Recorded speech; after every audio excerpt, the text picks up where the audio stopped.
Хүүхдүүд заримдаа эд юмсан эвддэг гэдгийг эцэг их бүр мэднэ. Энэ нь аяг тавг, тоглоом, за эсвэл гоё чимгэлгээд юу ч байж болно. Ер нь тэгээд бүх хүүхэд ямар нэгэн хэрэг тарьдаг билээ. Эцэг эхчүүд бид үүнд нь янз бүрийн байдлаар л ханддаг. Хэрэг хүүхэд нь ямар нэгэн зүйлийг зорив дэвдсэн бол бид уурладаг. Хүүхэд маань хинэггүй зан гаргах, дуулуургүй байхад бид бас уурлаж бухимддаг билээ. Харин энэ бүхэн үнэхээр санамсаргүй явдал бол бид нэг их санаа зовдөггүй. Тэгвэл бид яагаад тухайн асуудалд ингэж өөр байдлаар хандаж байна вэ? Яагаад гэвэл бид хүүхдийнхээ цаад сэдлийг харгалзан үзэж байна. Бид тэдний сэдлийг үнэлж цэгнээд өрөвдөн инхрийлж, уурлан бухимдаж, за эсвэл ямар ч хариу үзүүлэхгүй байж болно. Томчууд ч гэсэн ёс зүйн аливаа шийдвэр гаргахдаа үүнтэй төстэй байдал гаргадаг. Ёс зүй нь бидний сэдлээс хизээч ангид байж чадахгүй. Бидний сэдэл, хүсэл бодол, санаа зорилго бол ёс зүйн сонголт бүрийг хийхэд маань харгалзан үзэх чухал хүчин зүйлс болдог билээ. Энэ бол Библийн дагуу шийдвэр гаргахын цувралын маань 9 дугаар хичээл. Бид энэ хичээлийг туршлагад тулгуурсан үзэл бодол, сайн хүн болохыг хичээх нь гэж нэрлэлээ. Энэ хичээлээр бидний сэдэл, санаа зорилго, гаргаж байгаа шийдвэрийн маань ёс суртахуунд нөлөөлж байдаг арга замыг үзэж, ёс зүйн талаарх туршлагад тулгуурсан үзэл бодлыг судална. Библийн дагуу шийдвэр гаргахдаа баримтлах бидний үлгэр загвар бол ёс зүйн шийдвэр нь альва хүн тухайн нөхцөл байдалд ертөнцийн эзний үгийг хэрэгжүүлэх гэдэг ойлголтыг багтаадаг гэж үзэж байсныг та бүхэн санаж байгаа биз? Бид сонголт хийхдээ ертөнцийн эзний тогтоосон хэм хэмжээг харгалзан үзэж байгаа бол хэм хэмжээнд тулгуурсан үзэл бодлоор хандаж байгаа юм. Тухайн байдалд анхаарлаа хандуулж байвал нөхцөл байдалд тулгуурсан үзэл бодлыг хэрэглэж байна. Харин бид хүмүүсийг ёс зүйн асуудалд хамруулан авч үзэж байгаа бол туршлагад тулгуурсан үзэл бодлыг хэрэглэж байгаа юм. Энэ хичээлд бид туршлагад тулгуурсан үзэл бодлоо үргэлжлүүлэн судлах болно. Бид өмнөх хичээлд ёс зүйн сайн сонголт хийж байгаа хүмүүсийг судлаж, туршлагад тулгуурсан үзэл бодолтой танилцсан билээ. Ялангуяа сайн хүн болох тухай буюу Есүс Христэд итгэж, ертөнцийн эзний хайр өршөөлөөр гмийн болчлоос чөлөөлөгдөж аврагдан сайн мөн чанартай болсон хүмүүс гэдэг утгаар нь үзсэн. Харин бид энэ хичээлээр туршлагад тулгуурсан үзэл бодлын өөр нэг тал болох бидний ёс зүйн сэдэлд анхаарлаа хандуулна. ертөнцийн эзэнд таалагдахын тулд сайн хүмүүс зөв шалтгаанаар зөв зүйлийг хийх ёстой билээ. Тиймээс тэднийг хөдлөсөн сэдэл нь зөв шударга байх ёстой юм. Сайн хүн болохыг хичээх тухай өгүүлэх бидний энэ хичээл 3 хэсгээс бүрдэнэ. Эхлээд бид сэдэл гэж юу вэ? Сэдэл нь сайн зан авиртай хэрхэн холбогддог вэ гэх мэтийн асуултанд хариулж, сэдлийн ач холбогдлын тухай ярилцсан. Хоёрдугаарт бид Библийн ёс зүйн маш чухал тал болох итгэлийн сэдлийн тухай ярилцсан. Харин гуравдугаарт бидэнд байхыг Библи үргэлж урамшуулан дэмждэг хайрын сэдэлд анхаарлаа хандуулна. За одоо бүгдээрээ ёс зүйд сэдлийн гүйцэтгэх ач холбогдлын талаар үзцгээе. Бид эхлээд сэдэл гэдэг ойлголтыг авч үзээд дараа нь зөв сэдэлтэй байх нь зайлшгүй шаардлагатай болохыг өгүүлж, сэдлийн ач холбогдлын тухай ярилцсан. За эхлээд сэдэл гэдэг ойлголтыг авч үзье. Бид сэдлийн тухай ярихдаа ихэвчлэн үндсэн хоёр санааг л хэлдэг билээ. Нэг талаар сэдэл нь бидний хийж гүйцэтгэх гэж найдаж байгаа үйлдэлийн зорилго болдго юм. Нөгөө талаар сэдэл нь тухайн үйлдэлийн шалтгаан болж болох юм. Эхний утгаар бол сэдэл нь нөхцөл байдалд тулгуурсан үзэл бодлын тухай өмнөх хичээлүүдэд ярьж байсан зорилготой үндсэндээ адилхан байна. Харин бид энэ хичээлд сэдэл нь үйлдэлийн шалтгаан болж байгаа асуудалд гол анхаарлаа хандуулна. Шалтгаан ба үр дагаврын тухай ойлголтыг эгэл жирийн амьдралд олон түмэн сайн мэднэ. Жишээ нь хэн нэг хүн бөмбөг өшгөлөхөд өшгөлөлт бол бөмбөг хөдлөх шалтгаан мөн гэж бид хэлдэг. Харин бөмбөгний хөдөлгөөн бол өшгөлөлтийн үр дагавар буюу үр дүн билээ. Бид үүнтэй адил өөр олон жишээ гаргаж чаднаа. Нойтын хөрстэй болсон үр дагаврын шалтгаан нь бороо юм. Бид нүдэ энэ бол юм харж чадахгүй. Өдөржингөө шаргуу ажилласны нөлөөгөөр бид ядардаг. Хүний аливаа сэдэл болон үйлдэл нь үүнтэй ямар нэг байдлаараа их төстэй. Сэдэл нь бидэнд шалтгааны үүргийг гүйцэтгэж, бидний үйлдэл нь үүний бий болгосон үр дагавар болж байна. Энэ утгаар навч үзвэл сэтэл нь биднийг үйлдэл хийхэд хүргэсэн дотоод хандлага юм. Дотоод хандлага гэдэг нь биднийг үйлдэл хийхэд хүргэсэн бидний дотор буй зан чанарын онцлог, хүсэл, мэдрэмж, итгэл үнэмшилгээд юу ч байж болно. Ингээд бид сэдлийн талаар үндсэн ойлголттой болсон тул одоо 3 товч тайлбар хийх хэрэгтэй биз. Нэгдүгээрт сэдэл нь ихэвчлэн цогц байдаг. Энгийн нөхцөл байдалд биднийг ёс зүйн шийдвэр гаргахад зан чанарын онцлог, хүсэл, мэдрэмж, итгэл үнэмшлийн ихэнх нь цугтаа чиглүүлдэг юм. Жишээ болгож гэр бүлээ тэжээхийн тулд ажил хийдэг нэг аавын тухай авч үзье. Тэр эхнэр хүүхдүүдтэй хайртай. Тэр гэр бүлийнхээ хэрэгцээг хангахад өөрийгөө зориулсан. Тэр аав мөн өөртөө идэх хоол, өмс хувцас, орон байр хүсэж байна. Гэхдээ яг энэ үед түүнд гэртээ байх, амрах, байшингаан засах, амралтанд явах гэх мэт хоорондоо зөрчилтэй олон хүсэл төрж болох юм. Энэ бүх дотоод хандлага нь түүний дотор сөргөлдөөнтэй, за мөн эв нийцтэй байх янз бүрийн төвшөнд оршиж байна. Гэхдээ эцсийн эцэст ихэнх өдөр эдгээр сэдлийн хамтын нөлөөгөөр түүнийг ажилдаа явахад хүргэдэг үлээ. Хоёрдугаарт зарим сэдэл нь маш ерөнхий байдаг бол зарим нь маш нарийн нягт байдаг. Мөн олон сэдэл нь энэ хоёр туйлын дунд байдаг юм. Жишээлбэл мөхлийн замаар явж байгаа хүмүүст Христийн тухай сайн мэдээг таниулах гэсэн Христэд итгэгч бидний хүсэл бол ерөнхий сэдэл юм.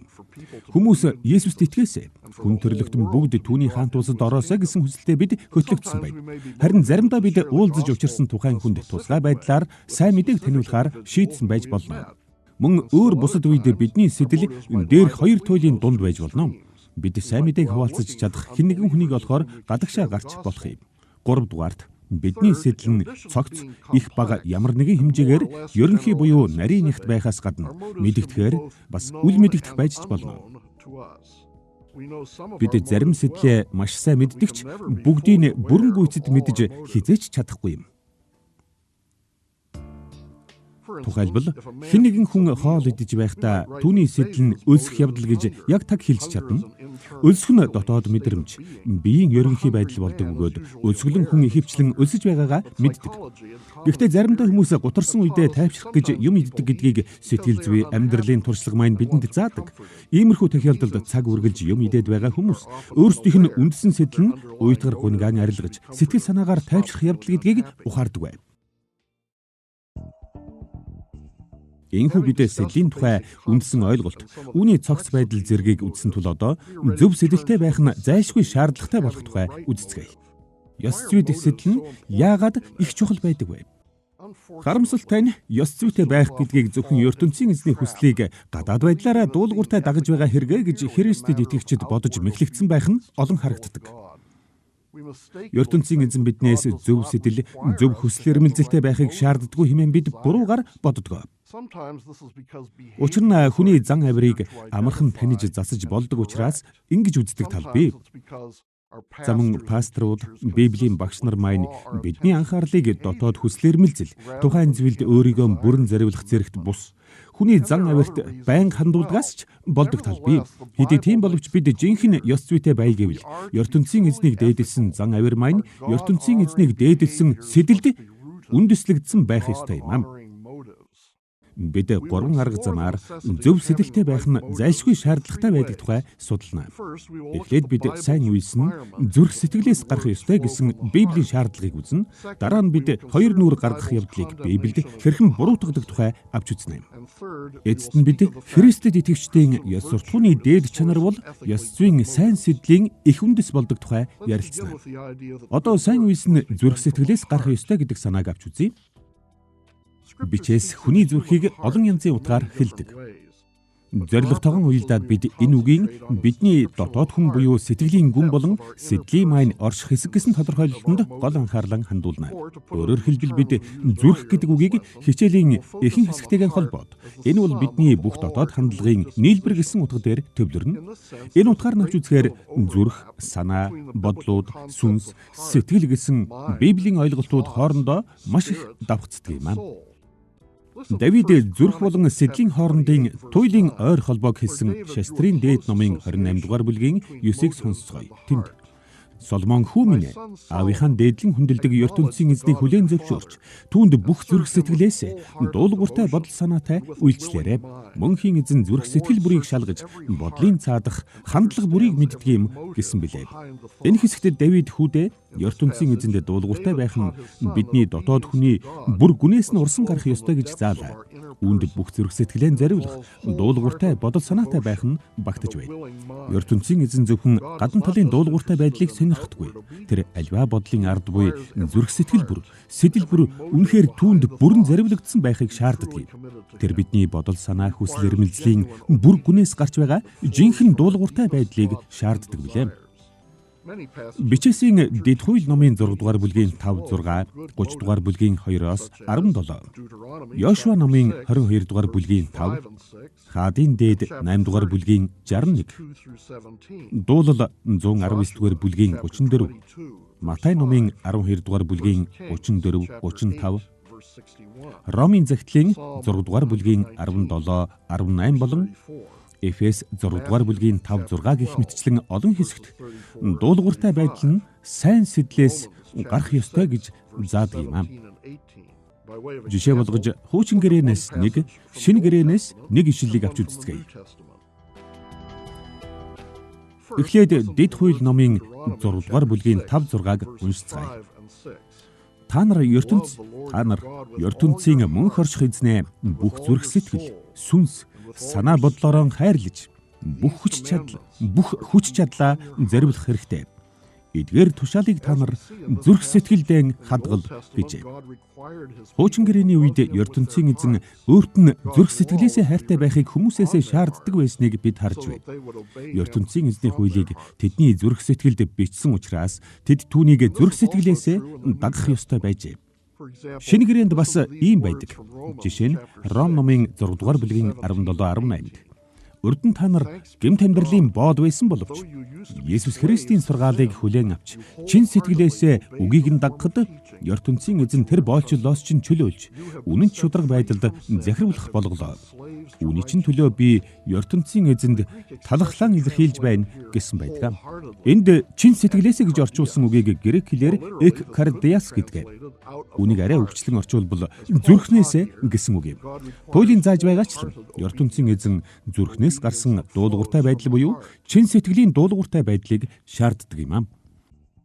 Энэхүү бид сайн үйлсийг зүрх сэтгэлээсээ хийдэг учраас сайн сэтгэлтэй байх нь зайлшгүй шаардлагатай байдаг тухай үзлээ. За одоо ёс зүйн шийдвэр гаргахдаа сайн сэтгэлтэй байх хоёр дахь шалтгаанаа үздэцгээе. Энэ бол хоёр нүур гаргах талаар заасан Библийн сургаал билээ. Бичээст хоёр нүур гаргах явдлын олон хэлбэрийг өгүүлдэгч бид энд ёс суртахууны хуурамч дүр үзүүлдэг явдлыг онцгойлон сонирхох болно. Бидний гадаад зан авир ертөнцийн эзний үгтэй нийцж байгаа мэт санагдавч сэтэл маань үүнтэйгээ нийцэхгүй бол бид хоёр нүур гаргаж байгаа бөгөөд энэ үйлдэл маань ертөнцийн эзэнд таалагдахгүй. Матай номын 6 дугаар бүлгийн 2-оос 16-д заасан Есүсийн сургаалыг сонсцгоё. Тэнд хуурамч хүмүүс бусдын сайшаал хүлээх гэж хурлын танхим хотын гудамжинд олны нүдэн дээр ядуу хүнд өглөг өгдөг. Бусдын хүндэтгэл ийм хүмүүст шагнал нь болно. Хуурамч хүмүүс бусдаар магтуулах гэж хурлын танхим хотын гудамжинд олны өмнө ертөнцийн эзэнтэй ярих дуртай. Бусдын хүндэтгэл ийм хүмүүст шагнал нь болно. Хуурамч хүмүүс бусдын магтаал хүлээх гэж мацаг барьж ядарч туйлдсан дүр үзүүлдэг. Бусдын хүндэтгэл ийм хүмүүст шагнал нь болно гэжээ. Ядууст өглөг өгөх, ертөнцийн эзэнтэй ярих болон мацаг барих нь сайн бөгөөд зөв зан суртахуун юм. Харин дээрх тохиолдолд эдгээр нь ертөнцийн эзнийг болон хөршөө хайрлах сэтгэлээс бус бардам зангаар сэтгдэж хийгдсэн тул хоёр нүур гаргаж байгаа хуурамч явдал гэж Есүс буруу шааж байна. Библийн сургаал нь иймэрхүү ёрын муу сэдлийг буруутгаснараа хоёр нүур гаргах явдлын эсрэг байгаа бөгөөд сайн зан авир нь үргэлж сайн сэдлээс гарах ёстой гэдгийг заадаг юм. Тэгэхээр бид хоёр нүур гаргах явдлыг ихэрхүү зантай үл итгэгчдээр хязгаарлаж болохгүй гэдгээ сайн санах хэрэгтэй. Христэд итгэгчид хүртэл гадна үйлдэлтэйгээ нийцэхгүй сэдэлтэй байдаг шүү дээ. Үүнтэй холбоотой Библиэд байгаа хамгийн илэрхий жишээ бол Галат аймгийн Ивдэ итгэгчид, Ивдэ бус итгэгчдэд хэрхэн хандсан тухай юм. Эдгээр Ивдэ итгэгчид Христ нас барж дахин амьдсан учраас хуучин гэрээний зарчмуудыг шинэ утгаар хэрэгжүүлэхийг шаардах болсон гэдгийг мэдж Ивдэн уламжлалт олон заншлаа орхисон байлаа. Гэсэн хэдий ч тэд Христэд итгэгчдийн дунд өөрсдийг нь ивдээ бус хүмүүсээс илүү нэр хүндтэй болгож байгаа хуучирсан зарим заншлаа хадгалсаар байлаа. Хачирхалтай нь Христэд итгэгч эдгээр хоёр нүртний дунд Есүсийн төлөөлөгч Петр, авралын зар тараагч Барнаб нар орсон байлаа. Гэтэл Петр бол ивдээ бус хүмүүст анх сайн мэдээг хүргэсэн хүн шүү дээ. Энэ тухай үйл явдал номын 10 дугаар бүлэгт бий. Харин Барнаб нь ивдээ бус улс үндэстнүүдэд очиж ажилласан анхны авралын зар тараагчдын нэг. Энэ тухай үйл явдал номын 13 дугаар бүлэгт байдаг. Ингэж бодохоор энэ бүхэн бүр цочирдмоор санагддаг. Энэ төвхтэй асуудлын талаар Паул юу гэж бичсэнийг Галаат номын 2 дугаар бүлгийн 11-ээс 13-д. Сирийн Антиох хотод байхад минь Петр ирв. Есүс Христэд итгэдэг еврейчүүд болон еврей бус үндэстнүүд Антиоход хамтран хоололдог. Петр ч бас еврей бус үндэстний хамт хоололдог байлаа. Харин Яакобын явуулсан хэдэн хүн Антиоход ирэхэд Есүс Христэд итгэдэг еврей бус үндэстний бүх эрх хүнд ертөнцийн эзний эртний хуулийн дагуу хөвчөндөх ёслол хийх хэрэгтэй гэж үздэг хүмүүсээс Петр айхдаа тэднийхээ хамт хооллогооч болоод салж одов. Есүст итгэгч ивдээчүүд мөн иймэрхүү зан гаргаж Барнаб бас дагалдав гэжээ.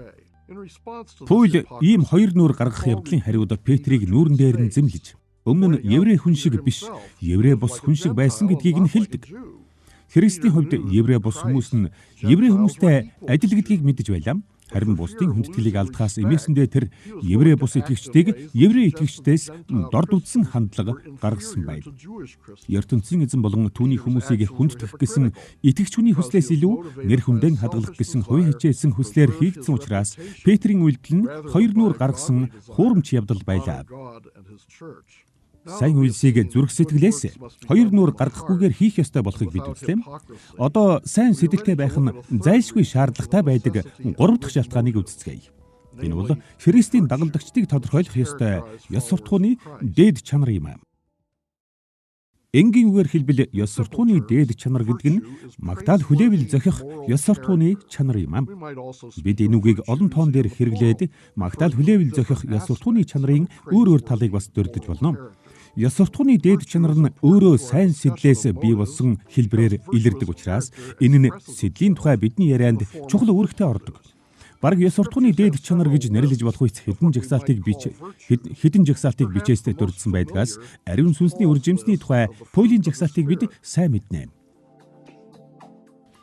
Паул Галаат номын 5 дугаар бүлгийн 22-23-т ариун сүнсний үр жимсийг бусдад хайртай, жаргалтай, амар тайван, төвчээрхтэй, элэгсэг, энэрэнгүй, үнэнч, төлөв даруй, бие хянан захирах чадвартай болгож өгдөг гэж тодорхойлсон байна.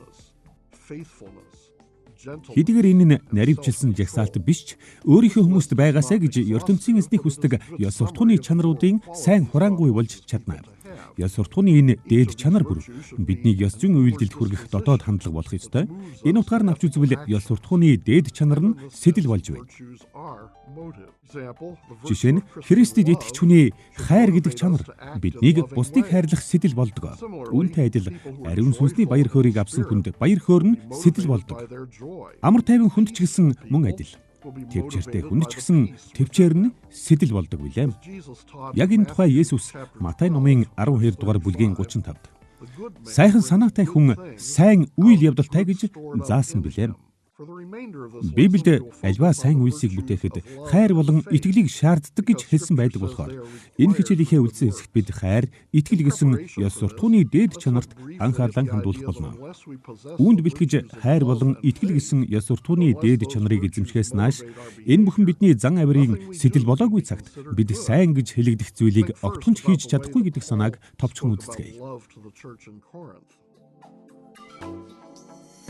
Эхлээд Паул хайрын талаар Коринфийнхонд юу гэж хэлсэн тухай бодцгоё. 1-р Коринф 13-ийн 1-ээс 3-т тэр би дэлхийн бүх үндэстний байтугай ёр бусын элч нарын хэлээр ярьдаг болсон ч ертөнцийн эзэн ба хүн төрлөختөнд хайргүй байсан бол миний яриа хоосон хөнгөнөх харанга мэт утга учиргүй болгосон. Би ертөнцийн эзний үгийг бусдад дамжуулах чадвартай болж түүний ёр бусын бүх нууцыг мэдж бүх сургаалыг ойлгож онцгой их итгэлээр уулыг хүртэл хөдөлгөн явуулвч ертөнцийн эзэн ба хүн төрлөختөнд хайргүй байсан бол миний тэр бүх авьяас чадвар амьдралч гэсэн утга учиргүй болно. Би өгөөмөр загнаж бүх хөрөнгө хүмүүст тараан өгч өөрөө хоосрон хавчлаг зовлон эдлэж галд шатаагдвч ертөнцийн эзэн ба хүмүүст хайргүй байсан бол энэ бүхэн надад ямар ч ашиг өгөхгүйсэн гэж бичсэн билээ. Бидний үйлдэл нь зүрх сэтгэл дэх хайраас гарах ёстой гэдгийг дээр хичлэл тодорхой хэлжээ. Тэгэхээр бидний үйлдэл зүрх сэтгэлд байгаа хайраас гараагүй бол тэр бүхнийг ертөнцийн эзэн сайн гэж тооцдоггүй юм байна. Үүнтэй адил Еврейчүүдэд номын 11-р бүлгийн 6-ад бидэнд ёс суртахууны дээд чанарын нэг болох итгэл нь бидний сэдлийн үүрэг гүйцэтгэх ёстой гэж заадаг. Тэнд харин итгэлгүй хүнийг ертөнцийн эзэн хизээч таашааж үздэггүй. Яагад гэвэл түүнтэй харилцаатай болохыг хүссэн хүн мөнхийн чанарыг нь хүлээн зөвшөөрч хожим түүнээс ёр бусын шагнал авна гэдэгтээ заавал итгэх ёстой гэжээ. Энэ хэсэгт бичснээр бол ёс суртахууны дээд чанарын нэг болох итгэл нь альваад итгэлээр хандахад хүрэх ёстой юм. Тэгсэн цагт л ертөнцийн эзэнд бидний зан авир таалагдах юм байна. Сэдэл нь ёс зүйтэй амьдралд маш чухал учраас бичээст Христэд итгэж хүний ёс суртахууны дээд чанарыг онцолж үздэг. Бичээстэй зааж байгаа ёс суртахууны дээд чанар бүр бидний дотор сэдэл төрүүлэх үүрэг гүйцэтгэдэг байна. Тиймээс Библиэд Христэд итгэж хүний ёс суртахууны дээд чанарын ач холбогдлыг онцолдог. Мөн ёс суртахууныг дээдэлсэн сайн сэдлийн ач холбогдлыг ч бас чухалчлан авч үздэг юм. Энэхүү бид ёс зүйтэй шийдвэр гаргахад зөв сэдэлтэй байх нь чухал ач холбогдолтой болох тухай үзлээ. Одоо бүгдээрээ итгэлийн сэдлийн тухай илүү наривчлан үзцгээе. Яагаад итгэл нь сэдэл болж биднийг үйлдэл хийхэд хүргэх нь чухал вэ? Итгэл бидэнд хэрхэн сэдэл төрүүлдэг вэ? Библийг мэддэг хэн боловч хуучин болон шинэ гэрээний гол агуулга бол итгэл гэдгийг ойлгодог. За мөн итгэлийн тухай сэдв нь Христийн эхний уламжлалт теологт гол байр суурь эзэлдэг билээ. Бид энэ хичээлд итгэлийг ёс зүйд гол сэдэл болдог гэдэг талаас нь онцгойлон авч үзнэ. Итгэл нь биднийг ертөнцийн эзний үгийг дагахад хэрхэн урамшуулан дэмждэг талаар судлахыг хүсэж байна. Бичээст итгэлийн тухай маш их өгүүлдэг учраас бидний хувьд итгэл нь сэдлийн үүрэг гүйцэтгэж байгаа тохиолдол бүрийг дурдах боломжгүй. Тиймээс бид энэ яриагаа шийдвэр гаргах үйл явцад маань итгэл нь сэдэл болж байгаа зарим нэг түгээмэл болон үндсэн арга замаар хязгаарлана. Нэгдүгээрт бид авралын итгэл нь сэдэл болж байгааг ярилцсан. Хоёрдугаарт бид итгэлийн гол илэрхийлэл болгож гэмт амьдралаа орхих сэдлийн тухай ярилцсан. Харин гуравдугаарт бид найдвар нь ирээдүйд хандсан итгэл болдог тухай ярилцсан. Одоо бүгдээрээ мөнхийн аврал авчирдаг итгэл болох авралын итгэлийн тухай үзцгээе. Энэ хичээлийнхэн зорилготой уялдаад бид авралын итгэлийг сайн мэдээний үннийг хүлээн зөвшөөрч Христ биднийг гэмээс маань аварна гэдэгт найдах явдал юм гэж хураангуйлж болно. Мэдээж авралын итгэлийн тухай үүнээс ч илүү ихийг хэлж болно. Харин энэ тодорхойлолт итгэл нь хэрхэн сайн үйлсийг бүтээх сэдэл болох үүрэг гүйцэтгэж байгааг олж харахад бидэнд туслана. Авралын итгэлийн талаар Библиэд хоёр янзаар өгүүлдэг. Нэг талаар үүнийг эхний авралыг хүртэх арга болдог итгэл гэж хэлдэг. Нөгөө талаар үүнийг Христэд итгэгч бидний амьдралын турш үргэлжлэх итгэл үнэмшил гэсэн утгаар хэлдэг. Ингээд бүгдээрээ авралын итгэлийг эхний авралыг хүртэх арга гэсэн утгаар нь үздэцгээе. Бид авралын итгэл бол эхний авралыг хүртэх арга гэж хэлэхдээ үүнийг бидэнд авралыг хүртэхийн тулд ертөнцийн эзний хэрэгэлсэн хэрэгсэл гэсэн утгаар нь хэлсэн юм. Итгэлийг байшин будж байгаа зураачийн биертэй адилтгаж болно. Биер нь тухайн байшинг будвал зохих байшин болгож байгаа хэрэг биш юм. Үүнтэй адил итгэл нь биднийг аврал хүртвэл зохих хүн болгоогүй. Биер бол байшингийн хан будахын тулд савнаас будгийг авахын тулд зураачийн ашиглаж байгаа хэрэгсэл юм. Яг үүнтэй адил итгэл бол гэмт хүмүүст авралыг өгөхийн тулд ертөнцийн эзний хэрэгэлдэг багж хэрэгсэл юм. Бидний итгэлд авралыг хүртэх, өөрийн болгож авах ямар ч зүйл байхгүй. Харин ч эсрэгээр Христ амьдрал болон үхлээрээ авралыг олж авсан бөгөөд үүнийг итгэлээр дамжуулан бидэнд зүгээр өгдөг юм. Ром номын 5 дугаар бүлгийн 1-2 дахь пүйлийн үгийг сонсцгоё. Тэнд тийм учраас зөвхөн их эзэн Есүс Христэд маань итгэсэн хүнтэй ертөнцийн эзэн эвлэрнэ. Биднийг харилсан учраас л ертөнцийн эзэн хийсэн гмийг маань цагаатгсан билээ. Үүнийг их эзэн Есүс Христ хийж өгсөн юм гэсэн байна. ертөнцийн эзэн бидний гмийг өршөн үүчиж гим буруугүй гэж тунхагласан явдлыг энд Паул цагаатгал гэж хэлсэн. Энэ бүхнийг Паул болон түүний уншигч хэн боловч анх авралын итгэлээр олж авсан юм. Бидний авралын эхний шатанд иймэрхүү цагаатгал бий болдог байна. Энэ бол ертөнцийн эзэн бидний гмийг уучлж Христийн гавьяа зүтгэлийг бидэнд хамааруулж байгаа түүний өгөөмөр ажил билээ. Энэ нь бидний байр суурийг үрд мөнх өөрчилдөг. Бид цагаатгуулгаас өмнө гэмт хүмүүс байж ертөнцийн эзний дайсан болж байсан. Харин тэр биднийг аварсан мөчөөс эхлээд бид ариун хүмүүс болдог. Биднийг цагаатгахдаа ертөнцийн эзний ашигласан хэрэгсэл бол авралын итгэл юм аа. Эхний авралын үед авралын итгэл нь биднийг гэмт амьдралаа орхиж авралынхаа төлөө ертөнцийн эзэнд бүрэн найдахад хүргэдэг.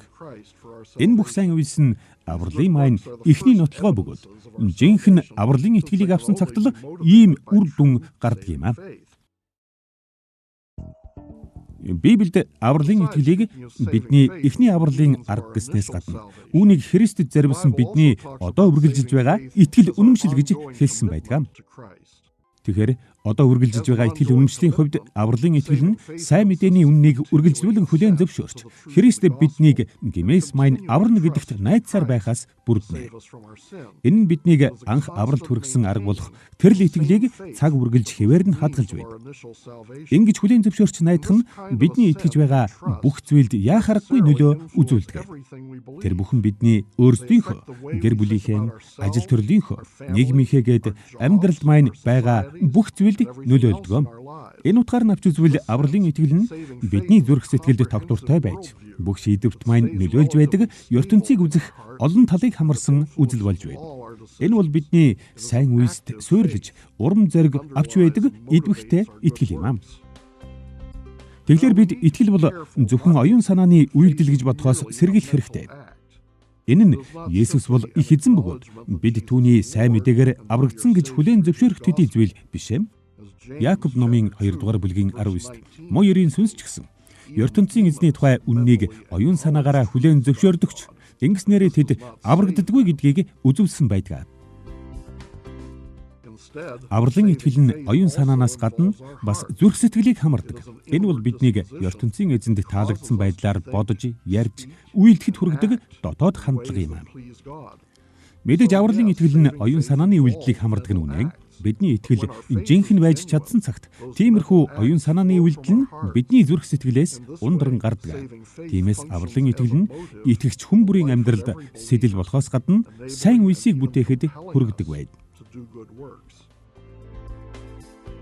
Жишээлбэл Эхлэл номын 15 дугаар бүлгийн 6-ад Авраамын итгэлийн тухай.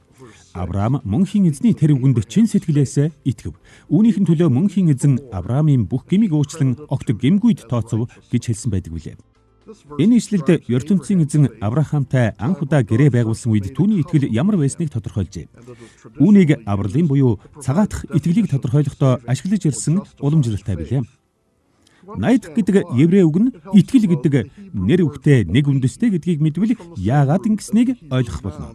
Энэ нь бас цагаатгах гэдэг нь огт гэмгүйд тооцох гэсэн үг гэдгийг санаж байхад тусалдаг. Тэгэхээр энэ ишлэлд Авраам нь итгэлээсээ болоод аврагдсан буюу цагаатгагдсан гэж бидэнд зааж байна.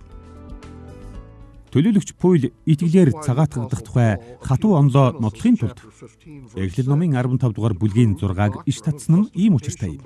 Тэр үнийг Ром номын 4 дугаар бүлэг, Галаат номын 3 дугаар бүлэгт тус дурдсан билээ. Тэр дээрх хоёр бүлэгт Авраамын жишээн дээр суурилсан дэлгэрэнгүй нотлогоо гаргаж, улмаар Авраамын авралыг Христтэй нэгдсэн итгэгч бүрийн итгэлийн загвар болгож тайлбарлаж байна.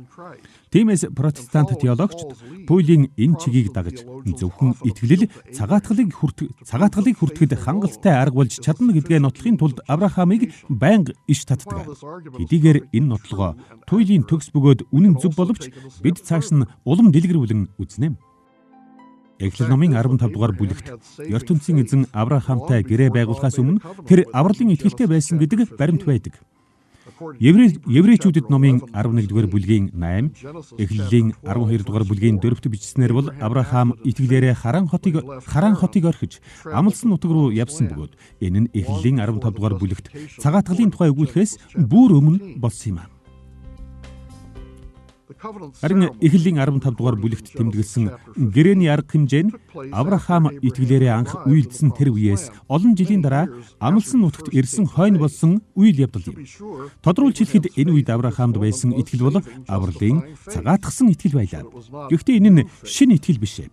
Энэ бол Авраамыг итгэж хүнийх нь хувьд насан турш тодорхойлж байгаа нөгөө л итгэл билээ.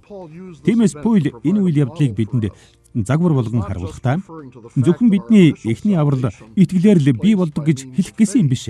Тэр бас итгэгч хүн бүр Авраам шиг авралын итгэлээ цаг үргэлж итгэл үнэмшил болгож байгаасаа гэж хэлж байгаа юм.